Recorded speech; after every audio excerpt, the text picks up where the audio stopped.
Welcome to Preps Plus Extra, the Journal Sentinel's online high school sports show, where each week we'll obviously talk about what's the big topics that are going on in high school sports. How you doing? I'm Mark Stewart, prep editor of the Milwaukee Journal Sentinel. Joining me again, J.R. Ratcliffe, sports editor, Now Newspapers. How you doing? I'm doing great. We're at it. We're there. We've got brackets. We're ready for playoff basketball. Exciting time of year. Yes, and we have some conference champions. Earlier this week, a number, we could have called this, I think we referred to it as Super Tuesday. Super Tuesday, where on this past Tuesday we had conference champions crowned, or close to being crowned in some cases, in the Greater Metro, Classic 8, City Conference, Wisconsin Little 10.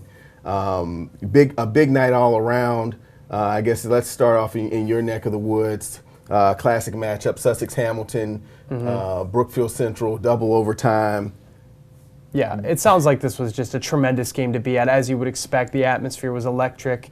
One thing that Central did very well, and they run that kind of a 1-3-1 zone that a few teams in that conference run, but it's very effective, and it's been kind of their calling card. They were really able, with their best defensive players, to shut down Sussex Hamilton star Brady Ellingson. They held him to 14 points, which is, something in just a regular game, let alone with two additional, with overtimes. Right. Basically, that's 5 quarters. And so they really were able to limit his output. And he had a couple shots, one that went halfway down at the end of the first overtime and rattled out. So Hamilton really was close, on the cusp of winning that game, and that would have given them a season sweep. They would have they would have had a share of the Greater Metro title. And or actually, that would have basically clinched it for them outright. So right. now they're back into a share for the title. Still a good situation to be in for Hamilton. For Brookfield Central, they get a little bit of new life. They lost by 11 to Hamilton the first time around. And we know Central's a good team. They've been playing some very high-level opponents all year long. They've got one hiccup against Waukesha North, but for the most part, their losses are totally understandable. They have a lot of good wins. So we know that's a very good team. They've got a tough playoff road ahead, though, with some of the city schools in there. Right, and speaking of city schools, Milwaukee King took a huge step in gaining a share of what would be their second straight conference title. They beat Milwaukee Hamilton on the road, and what impressed me about the win, a couple of things. I guess you talk about one-star players being contained, and Kevon Looney, Hamilton's standout junior forward. He finished with 14 points. He's averaging at least maybe 25, something like that. So they did a nice job with him. But even more impressive, King didn't play without his best player, Austin Mitchell Malone, who was a second-team All-Area guy, and he got some All-State mention last year.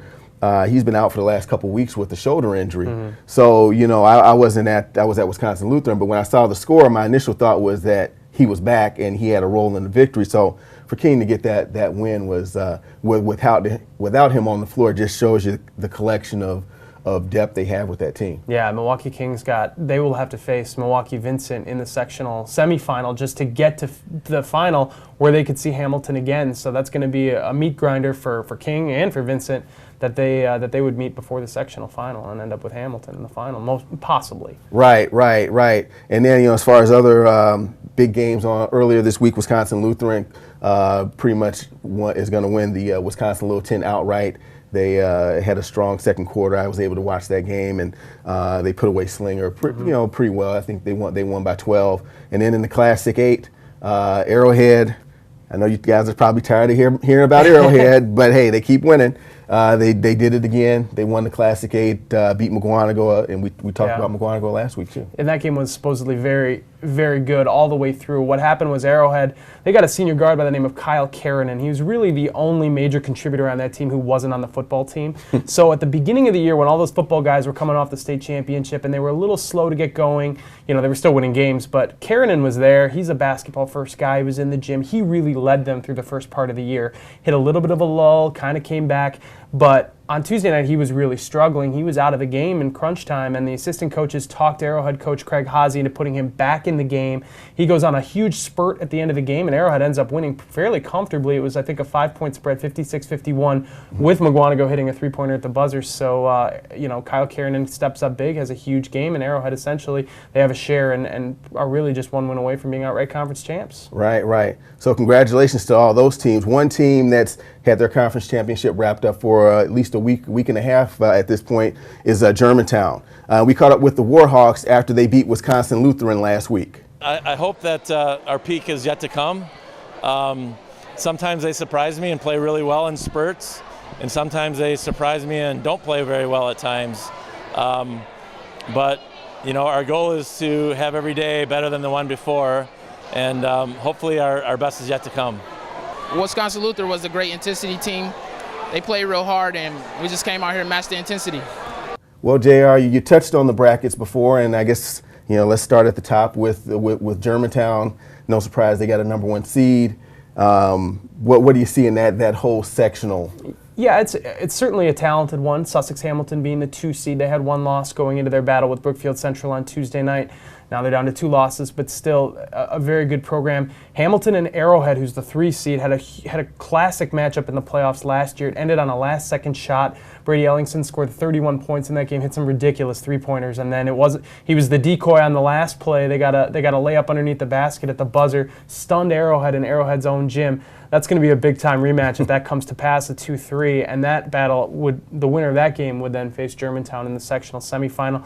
I don't think it's a secret that Germantown is clearly the team to beat overall in the state in the Division I field. It's going to be a real uphill battle. No matter how strong Sussex Hamilton or Arrowhead is, it's going to be a huge uphill battle to catch Germantown. I mean, Arrowhead's a very good team, we know, and they lost by more than 50 to Germantown earlier this year at one of the holiday tournaments. So it's going to be tough, but anything can happen in the playoffs. I know that gets said every year. It really is true, and sometimes you just don't see it coming.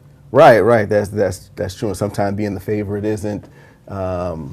Puts you out there and makes you a target. So it'll be interesting to see if Germantown can, really keep this undefeated, go undefeated back to back. That's what we're looking at right now. So it's, and in one of the other Division I sectionals, one of the better area sectionals, you got Milwaukee Vincent and Milwaukee King, Brookfield Central in one half of the bracket. That's going to be interesting to see how that unfolds.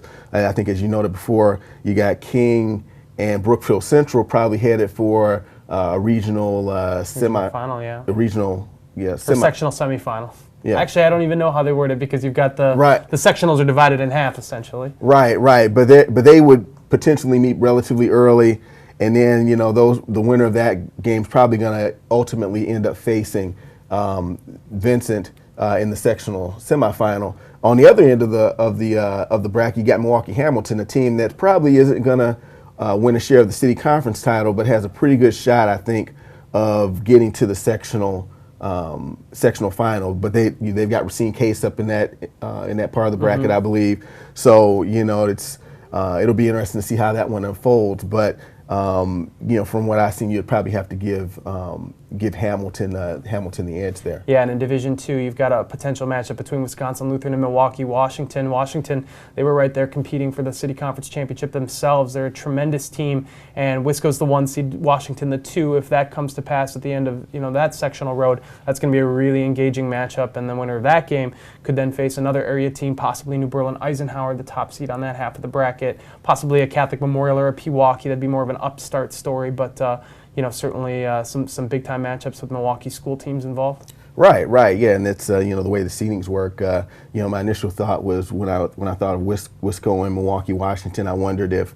Washington would get the nod as the number 1 seed, just because they were on pace to win the city at that time, and it looks like they're gonna at least get a share of the conference title. And I wonder how much weight that would carry. But Wisconsin Lutherans had I think they probably had a better overall season, whereas Washington's kind of come on a little later.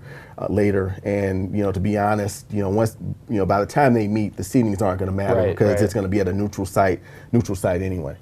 So yeah, it should make for a very interesting tournament season as we move forward here. But that's going to wrap it up for another edition of Preps Plus Extra. For more Preps Plus action, you can watch me and Lance Allen every Sunday night on today's TMJ4. Till next time, take care.